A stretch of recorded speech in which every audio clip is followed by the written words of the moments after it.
This I wanna nail sports to the bone. Top blogger, top YouTube channel. No matter which sports, yeah, we got it covered. Subscribe and hit the notification bell. What's up, my wonderful peeps? Sports to the bone here again, man.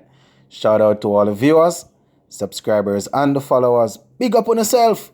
All right, my viewers and subscribers. So I must say that this one, I have quite a few stories to cover in this one, but we are going to start off on a sad note, my viewers and subscribers. We are one Caribbean, so when something happens to one, then all of us feel it. And seeing that we are in the sporting arena, once we lose an athlete, then it's going to be felt right across the length and breadth of the Caribbean. Now, we see where Trinidad and Tobago, they have lost their Olympic bronze medalist, Dion Lendor. Yeah, man, he actually passed off, after he was involved in a car accident. So I'm going to be sharing that with you guys. And, there are a couple more stories that I want to look at. We see Chris Morris, he has retired. And we see where New Zealand legend Ras Taylor, he signed off from Test cricket in an awesome way, beating Bangladesh. And I think he also took a wicket, Yeah, man. So I am going to be looking at those. You understand? But I am going to first zoom in on the Trinidad and Tobago story. I tell you guys, I can just imagine that the entire country is mourning. Can you imagine, man, a top athlete? Well, if you're not even a top athlete, once you lose somebody, you're going to feel it. But this man would have represented the country well. As I said, he would have won a bronze medal. Yeah, man. So I am on the Sportsmax website. So I'm just going to give you the report that they have there. They say Trinidad and Tobago Olympic bronze medalist Dion Lador died last night after reportedly succumbing to injuries he suffered in a car accident in Texas. Now, they said the 29-year-old from Arima, not sure if I'm pronouncing it correctly, whose 400-meter personal best was 44.36. That is very, very good time. That is a very good time. He was part of the Trinidad and Tobago team that won a bronze medal in the men's 4x400 meter at the 2012 London Olympic. You understand? And, he would have won silver. He would have won silver at the 2015 World Championship in the same event. And, where his individual accomplishments are concerned, he would have won bronze medals in the 400 meter at the World Indoor Championship in Oregon. And in 2016, where he was also part of Trinidad and Tobago bronze medal winning 4x400 meter team, in 2018. So I tell my viewers, I can imagine. I am just here and I am thinking that if news had come through that Jamaica lost one of their Olympian or somebody that is representing us, I can imagine how the country would feel. So is winning medals at the Olympic. It is not something that is very easy. So the country going to celebrate whether it's a bronze, a silver, a gold medal. So once you win a medal, the entire country celebrates. So to lose a man like this, and he's pretty young. He was pretty young at 29. The president of Trinidad and Tobago Olympic Committee, Brian Lewis, he was talking and he said that, boy, right now words cannot adequately express our sadness at the devastating and untimely loss of Dion. And he went on to talk about him, say that he was very patriotic and loved this country, and, he represented his country well and thing. So, I tell you, my viewers and subscribers, I tell you. So just to give you a full recap, he would have represented Trinidad at 3 Olympics, 2012, 2016, and 2021, and 3 World Championship in 2013, 2015, and 2019. So we see that, he was very, very talented. And if you are running under 45 in a 400 meter, you're good. I mean, the best guys in the world, the Lashawn Merritt, when he was running good, the Kirani James, those guys will give you 43 now. But to run 44.36, that is not a bad time at all. So, to lose him at 29, I can just imagine that the country is really grieving at this moment. I tell you, boy, and when you're on the road, man, accident is a thing you don't know when it is going to happen.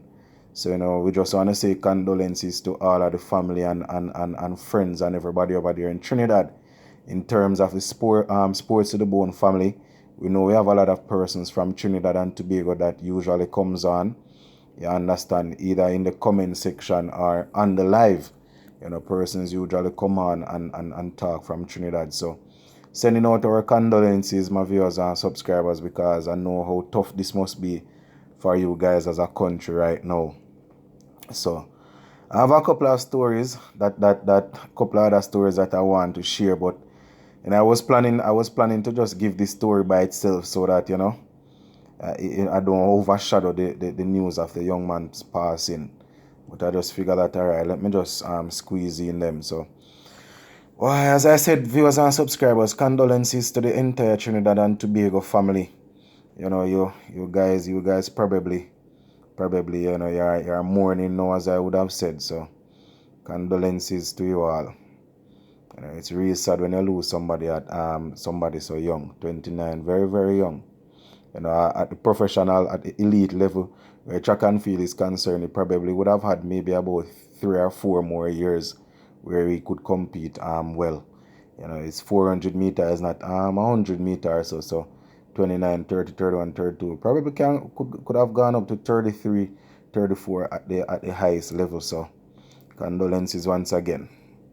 Alright, so let us move on to a little bit lighter note.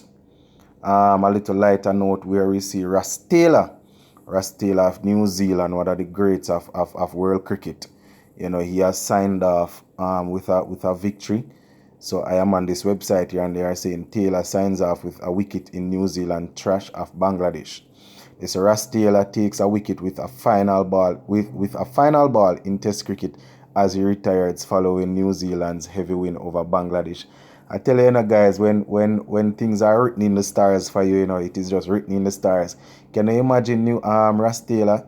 The man has batted so well for New Zealand over the years, and know that he's signing off. They decided that, all right, gonna have a ball, and he was able to take a wicket. Boy, I tell you, when things are written in the stars, it's just written in the stars.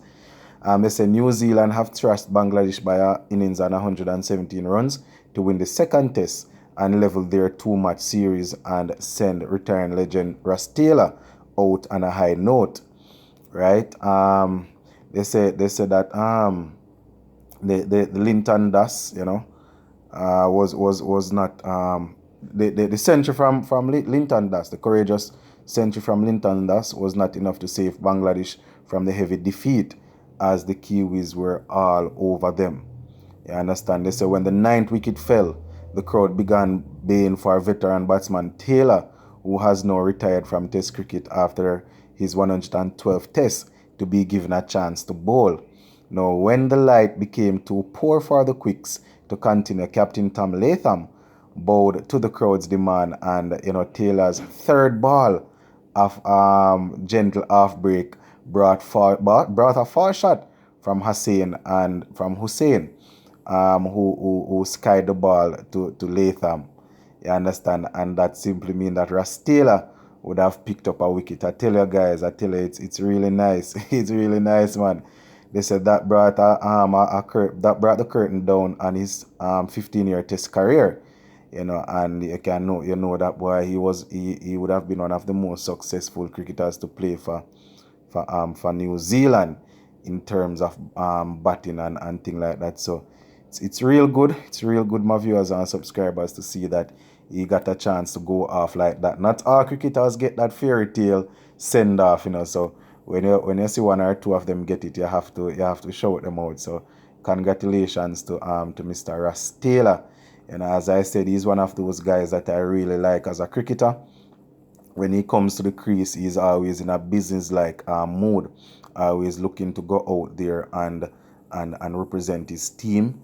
Usually, he's not a man that go and give away his wicket. You have to work for it.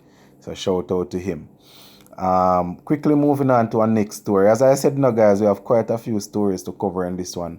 Moving on to the next story, we see where Chris Morris, he has retired from all forms of cricket at the age of 34. And based on the website that I am seeing here, they say Morris represented South Africa 69 times across all formats, taking 94 international wickets. And they say South Africa all-rounder Chris Morris has announced his retirement from all forms of cricket, while declaring his decision to hang up his boots after a 12-year career. He's saying that he would be taking up a coaching role with South Africa domestic side Titans.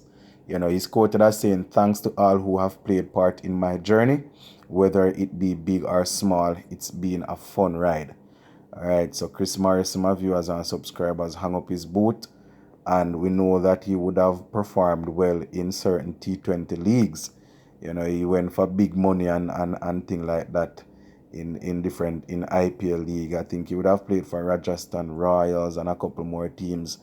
I think, if I'm not mistaken, I think he would have played for the Chennai Super Kings and teams like those. So, that is the way it is, my viewers and subscribers. You play your game for a long period of time. When it is time for you to end, it is just time for you to end and walk away. So he walks away from the game at age 34. So shout out to Chris Morris, and I hope he enjoys his retirement. He's going right into another high stress level job, of coaching. So congratulations to him for having a good career. All right, the final thing that I want to zoom in on, we see where changes to the T20 international playing conditions. We saw, though, I think about 4 changes came out the other day, and they are expected to go in effect, or to be in effect, when West Indies take on Ireland in their one-off T20 game. We see where the ICC website, they are announcing, and they say in-match penalty for slow over rates introduced for all men's and women's T20 internationals. And they say they have an optional drinks interval are part of updated. Yeah, and those are part of the updated playing conditions. They say an in-match penalty for slow over rates in men's and women's T20 international comes in effect this month, with the updated playing conditions also providing for an optional drinks interval midway through the innings in bilateral T20 internationals. And as I said, they are expected to start it off against West Indies. So this thing about the slow over rate, the drinks break, and those are some of the things that they are looking at. So it's clear to see that they are looking to improve the game. You understand? They are looking to improve the game. So once the international T20 game is played, the first one, if it goes ahead, the West Indies versus Ireland, we'll be looking forward to see if those sort of things will be enforced or what. So that we're going to leave it right here, my viewers and subscribers. I have a couple more things to talk about, but as I said, I don't want over. I shouldn't have even read these other stories, because I didn't want to overshadow the first story that I did about the Trinidad and Tobago athlete that passed off. So I'm going to leave it right here, guys. If anything later on, I touch back base.